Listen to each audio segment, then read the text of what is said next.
한 절 말씀 우리 같이 읽도록 하겠습니다. 같이 읽습니다. 시작. 남편들아, 이와 같이 지식을 따라 너희 아내와 동거하고 그를 더 연약한 그릇이요 또 생명의 은혜를 함께 이어받을 자로 알아 귀히 여기라. 이는 너희의 기도가 막히지 아니하게 하려 함이라. 아멘. 우리 옆에 계신 분들에게 함께 인사하도록 하겠습니다. 사랑합니다. 축복합니다. 네, 사랑합니다. 축복합니다. 사랑하고 축복합니다.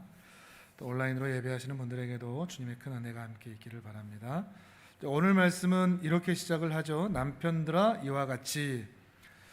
지난주에 함께 말씀을 보신 분들은 바로 잡을 수 있겠죠. 바로 앞에 아내들에 있어서도 아내들아 이와 같이 이렇게 말씀이 시작됐지 않습니까? 아내들아 이와 같이와 마찬가지로 남편들아 이와 같이도 그 이와 같이가 가리키는 것은 똑같습니다. 어디였죠? 그리스도였죠. 그리스도의 모범을 따라 믿는 남편은 그리고 믿는 아내는 자기 방식, 자기 삶의 방식대로, 상식대로, 경험대로 사는 것이 아니라 그리스도의 모범에 따라 살아간다는 것을 말하고 있기 때문입니다. 자, 어떤 그리스도의 모범이냐? 그리스도를 본받는다는 것이 무엇이냐? 그 이와 같이가 무엇이냐? 앞으로 조금 넘기셔서 2장 21절에서 25절까지 2장 21절에서 25절 같이 읽도록 하겠습니다. 시작. 이를 위하여 너희가 부르심을 받았으니 그리스도도 너희를 위하여 고난을 받으사 본을 끼쳐 그 자취를 따라오게 하려 하셨느니라.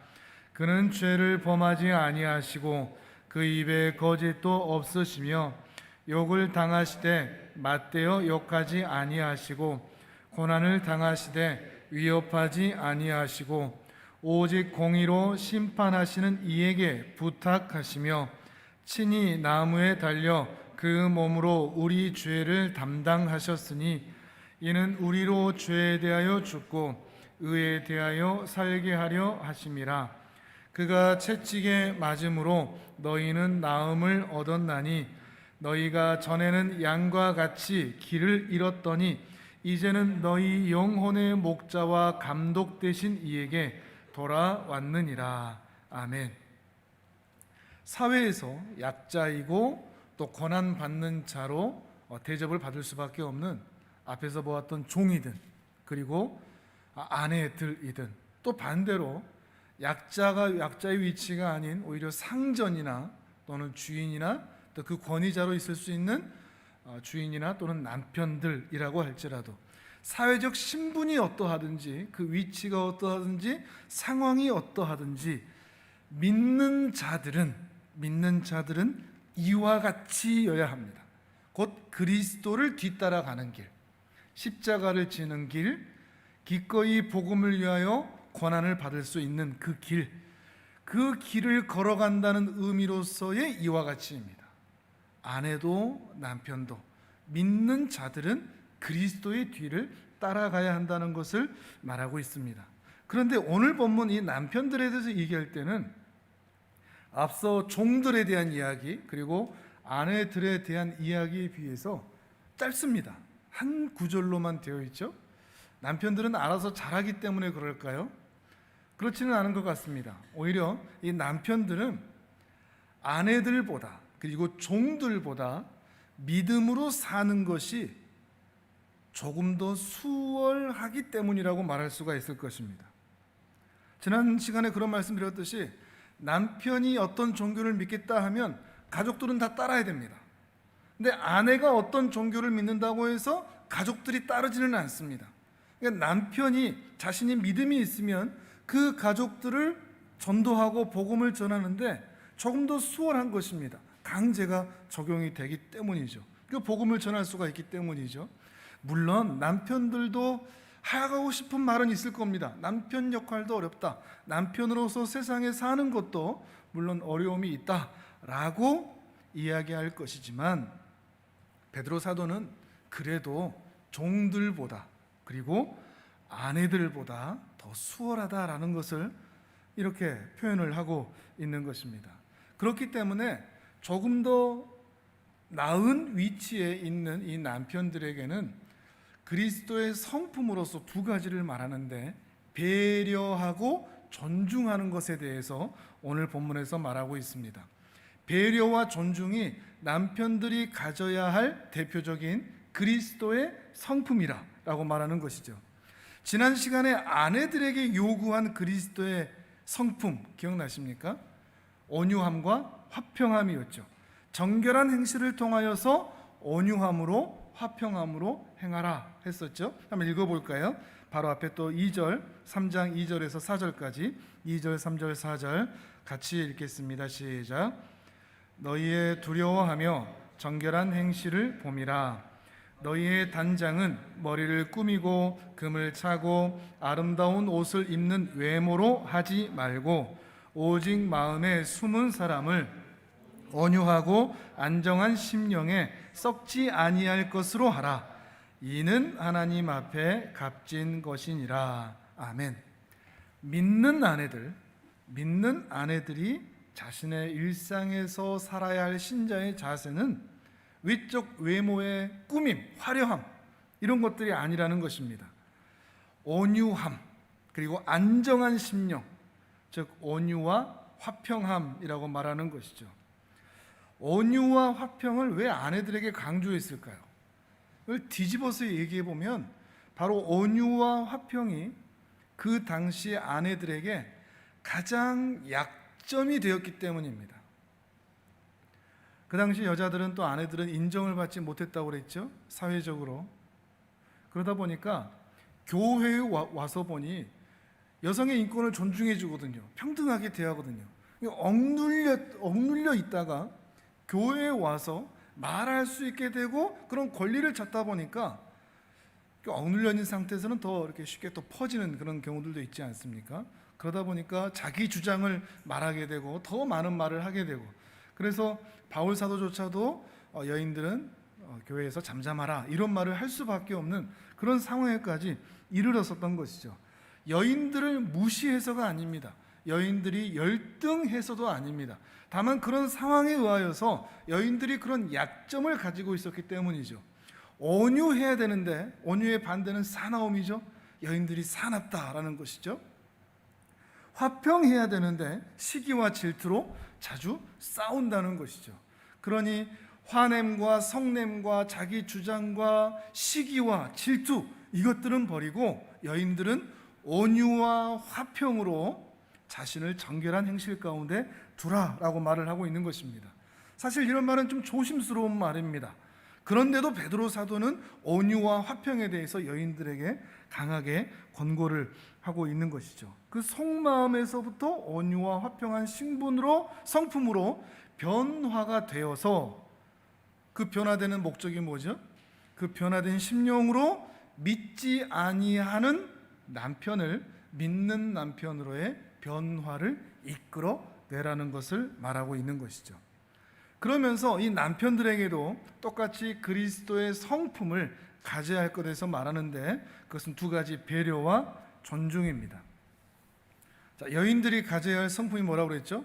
자, 따라서 해보시겠습니다. 온유와 화평. 자, 남성들이 가져야 될 성품 뭐라고 그랬죠? 자, 따라서 하겠습니다. 배려와 존중.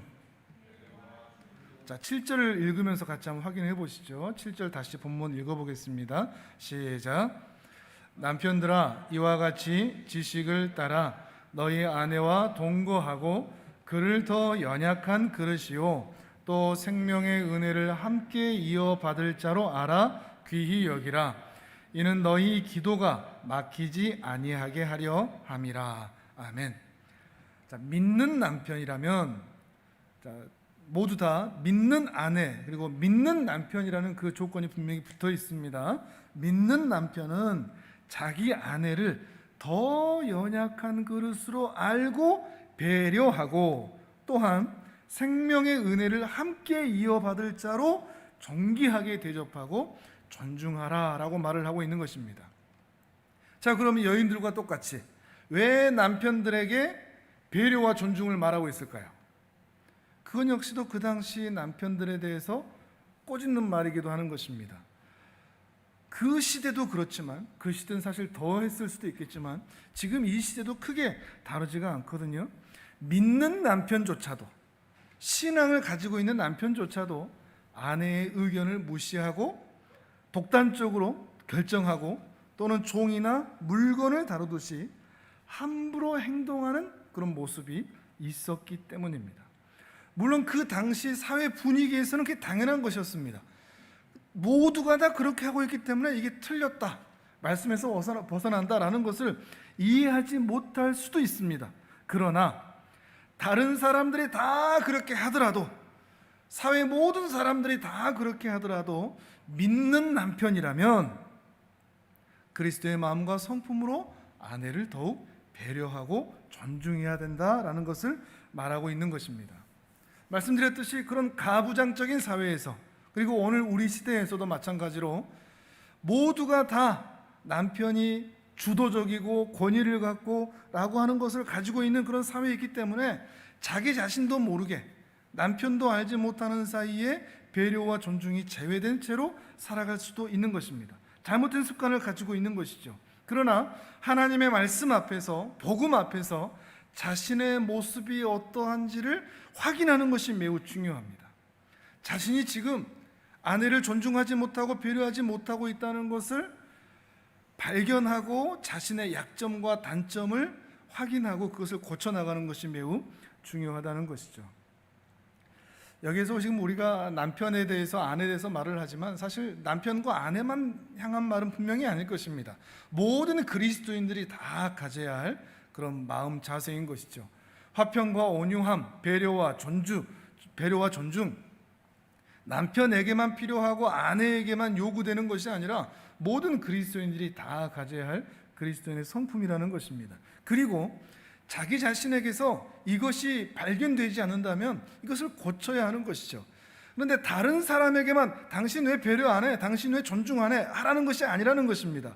남편에게 이걸 따지라는 얘기가 아닙니다. 자기 자신에게 모습이 어떠한가를 먼저 확인해야 된다는 것이죠. 근데 그럴 때 있지 않습니까? 오랫동안 습관을 가져온, 특히 우리 한국 사회같이 가부장적인 유교적인 사회에서는 남편들 또 아내들 꼭 그런 말을 할 때가 있지 않습니까? 특히 어르신들, 난 평생 이렇게 살았어, 저 사람 평생 저런 모습으로 살아왔어, 그러니까 못 고쳐 라는 말을 할 때가 있죠. 아무도 못 바꿔. 수십 년을 그렇게 살아왔더라도 믿는 남편이고 믿는 아내라면 말씀 앞에서 그것을 바꿔내야 된다는 것입니다. 이게 사도 베드로가 우리에게 하고자 하는 이야기인 것이죠. 왜냐하면 그래야 그 가정을 믿음의 가정으로 세울 수가 있는 것입니다. 내가 바꿔지지 않으면 우리 가정도 믿음의 가정으로 바꿔지지 않는 것입니다. 그리고 그렇게 믿음의 가정으로 세워질 때 믿지 아니하는 배우자가 믿는 배우자로 변화될 수 있는 것이죠. 또한 그렇게 남편과 아내가 수십 년을 그렇게 살아왔을지라도 복음 앞에서 변화되기 시작하면 자녀들이 드디어 그 모습을 보면서 복음의 길을, 그리스도의 길을 뒤따라 따라오기 때문입니다. 그렇기 때문에 변화되어야 한다는 것입니다. 정말 중요한 자세인 것 같습니다. 나의 단점을 아는가? 그 나의 고집스러움을 알고 있는가? 그리고 그것을 인정하고 있는가? 그리고 더 나아가서 그것을 바꾸려고 하는가? 그것을 어렵더라도 고치려고 하는 사람이 참으로 지혜로운 사람이라 라고 우리가 말할 수가 있을 것입니다. 여러분은 어떠신 것 같습니까? 여러분의 약점 또는 단점, 그 고집스러움, 이것들을 알고 계십니까? 그리고 인정하십니까? 그리고 그것을 고치고 계십니까? 배우자 생각하시면 안 됩니다. 또는 또 다른 사람 생각하시면 안 됩니다. 나를 생각해야 됩니다. 나가 어떠는지. 정말 내 자신이 그것을 바꿔가고 있고 변화의 의지를 가지고 말씀 앞에서 변화되기를 사모하는가 하는 것입니다. 근데 아무리 이런 말을 한다고 하더라도 난 못해, 당신이나 바뀌어 라는 말을 우리는 좀 자주 듣는 것 같습니다. 자기는 변화되지 않으려고 하면서 상대에게만 변화를 요구하는 그런 모습들이 가정 안에서, 부부 안에서, 그리고 교회 안에서 너무 자주 발견되는 거죠. 자신의 들보는 보지 못한 채 다른 사람의 티끌을 계속해서 비난하고 정죄하는 모습들이 있다는 것입니다. 우리는, 그리고 여러분은 그렇지 않았으면 좋겠습니다. 물론 변화라는 것은 어렵습니다. 변화가 된다는 것은 날마다 십자가를 지고 골고다를 올라가는 것과 똑같습니다. 날마다 자기 자신과의 싸움이 있다는 것이죠. 그리고 지난날 살아온 자신에 대한 그런 고집스러운 그 모습에 대한 변화는 자기가 잘못 살아왔다는 것을 인정하는 것이 되기 때문에 쉽사리 그것을 변화시키기가, 그리고 인식하기가 쉽지 않다는 것입니다.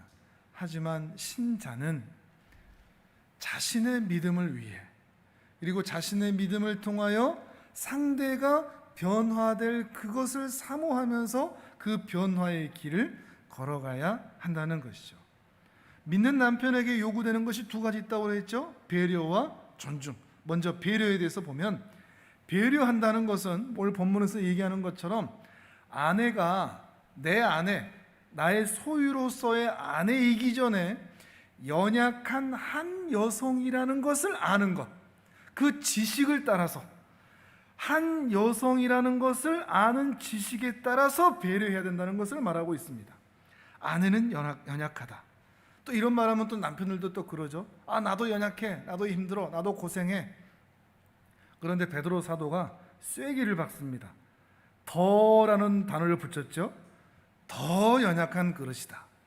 남편도 연약하다. 근데 아내들은 더 연약하다라고 말하고 있는 것입니다. 근데 문제는 상대에 대해서 더 연약한 자라고 인정해 줘야 되는데 다 나만 연약해 라고 말하는 것이 문제입니다. 남편이든 아내이든 교회 성도이든 누구든 관계 가운데서 말이죠.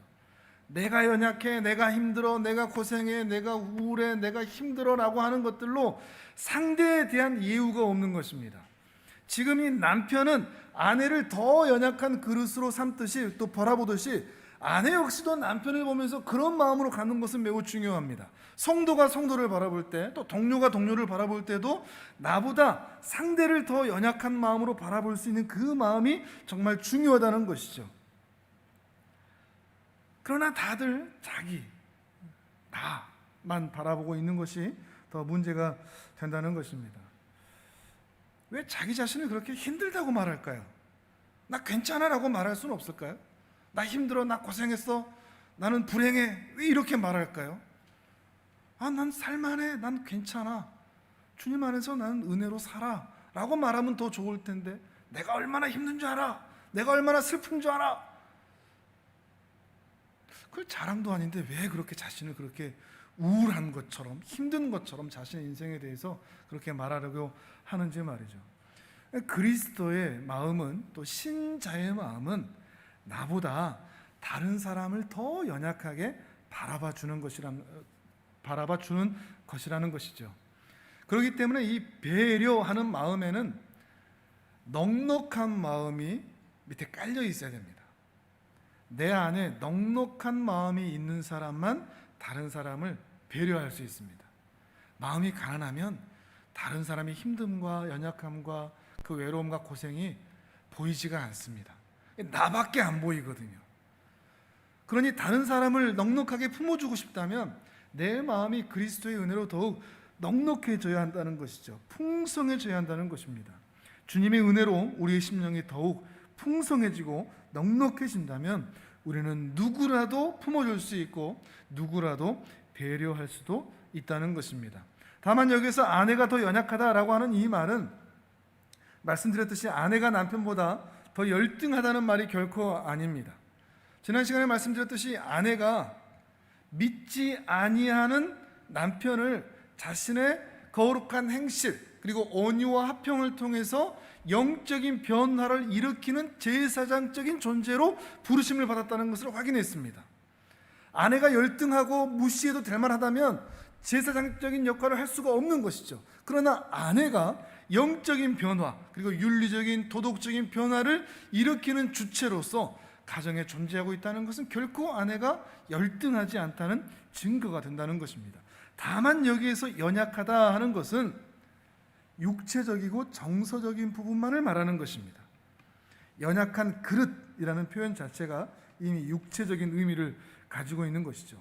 믿는 남편이라면 아내가 육체적으로 더 약하다, 힘이 더 연약하다 정서적으로 좀 더 불안할 수 있다, 또 사회적으로 더 부당한 대우를 받을 수 있다 라고 하는 것을 인식하면서 더 보호하기 위하여 애를 써야 한다는 것입니다. 그것이 믿는 남편의 책임이며 의무라는 것이죠.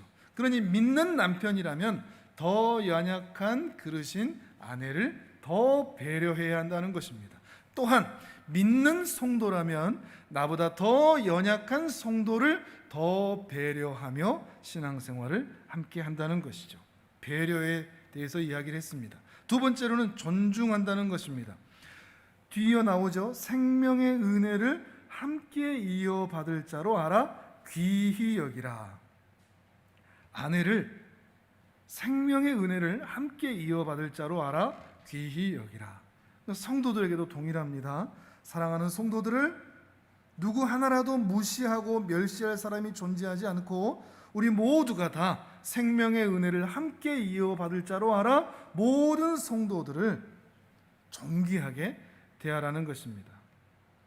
세상 모든 사람이 상대방을 존귀하게 여길 수만 있다면 우리 이 세상은 조금 더 평화롭게 또한 평안하게 살아갈 수가 있을 것입니다. 그런데 문제는 우리가 상대방을 더 존귀하게 여기지 않고 상대방보다 나를 더 존귀하게 중요하게 여긴다는 것이 문제입니다. 하지만 세상 사람들은 다 그렇게 살아가더라도, 세상 사람들은 다른 사람들보다 이기적이고 자기중심적으로 나 중심으로 살아간다고 할지라도 믿는 남편이라면, 또한 믿는 성도라면 아내를 더 연약한 그릇으로 배려하듯이 또한 아내를 더 존귀한 자로, 특히 나보다 더 존귀한 자로 존중하면서 대하라는 것이죠. 수많은 이웃들 중에 가장 첫 번째 내가 존중해야 할 이웃, 그것이 서로에게는 배우자가 되겠죠. 자기 아내를 존중하지 않는데 다른 사람을, 이웃을 존중한다? 그건 순서가 잘못된 것이라는 말입니다. 서로가 서로를 존중한다는 것이죠. 다만 여기에서 함께의 원리를 잊어서는 안 됩니다. 본문에도 그렇죠. 함께. 남편에게만 요구되는 것이 아니고 아내에게도 동일하게, 그리고 모든 성도들에게 서로가 서로에게 요구되는 항목이라는 것이죠. 배려하고 존중하는 것은 말이죠. 생명의 은혜를 함께 이어받을 자이기 때문입니다. 우리가 이렇게 사랑하다가 우리 천국에서 다 같이 다시 만나게 될 것을 우리는 분명히 믿습니다.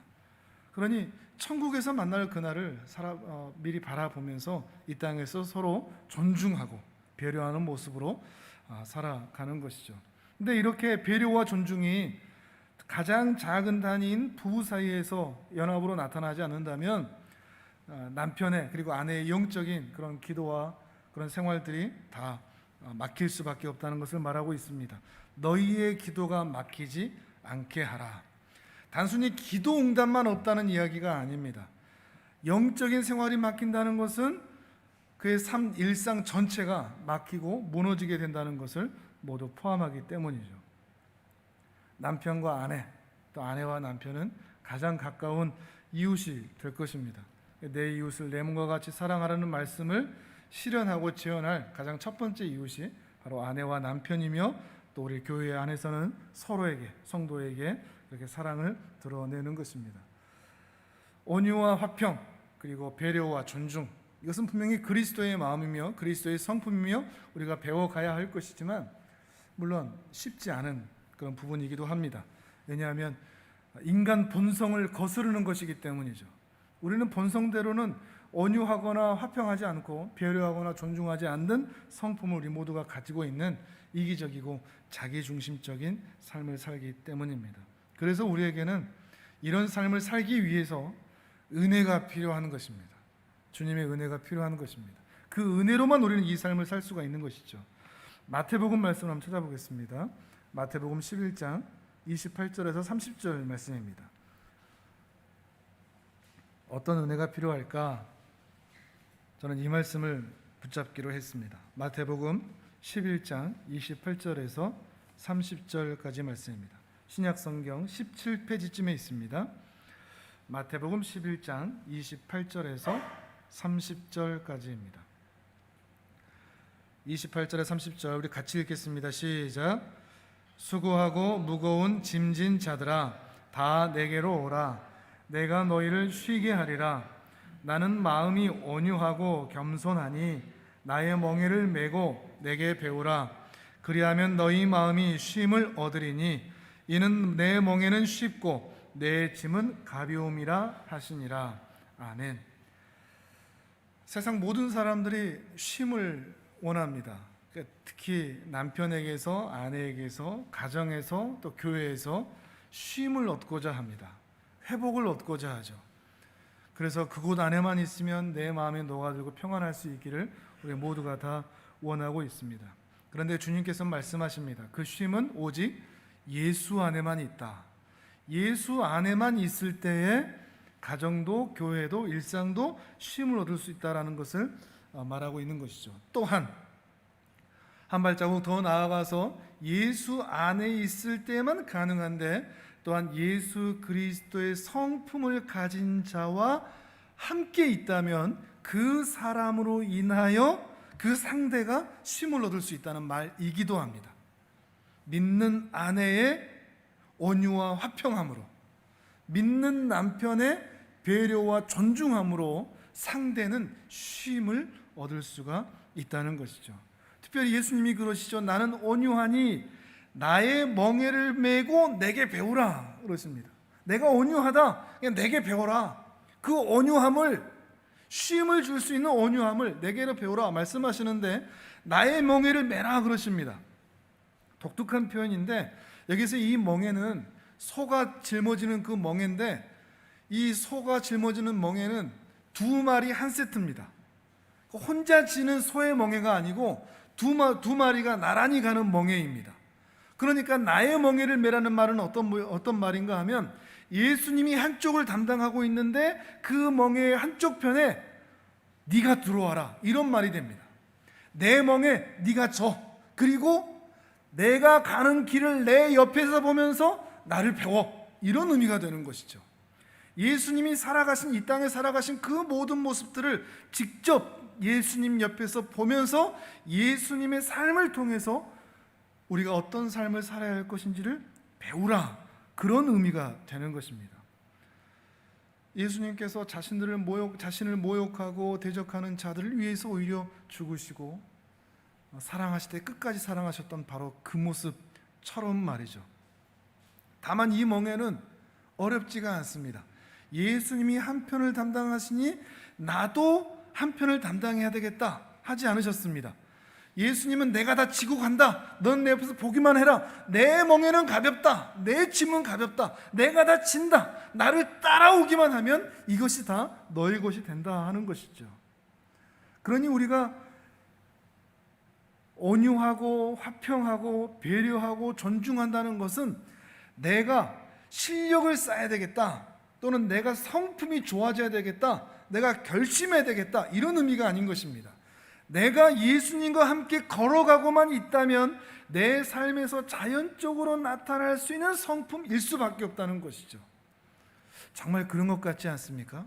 예수님을 믿고 살아가면 내가 결단하지 않았는데, 내가 힘을 쓰지 않는데, 내가 예수님과 동행하고 있는 것 때문에 자연스럽게 내 얼굴이 바뀌는 거죠.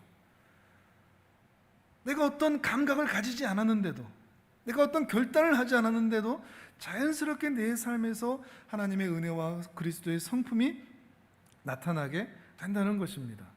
그리스도의 멍에를 메게 된다는 것이 그런 의미가 아닐까 싶습니다. 우리는 그저 주님과 함께 주님이 지시는 그 멍에, 성육신 하신 멍에, 그리고 십자가의 멍에, 그 멍에를 우리도 함께 지고 가는 것이죠. 그리고 그 멍에 안에 부부가 함께 걸어가는 것입니다. 남편과 아내가 같이 걸어가는 것입니다. 또한 교회 안에서는 성도가 같이 그 멍에를 메는 것입니다.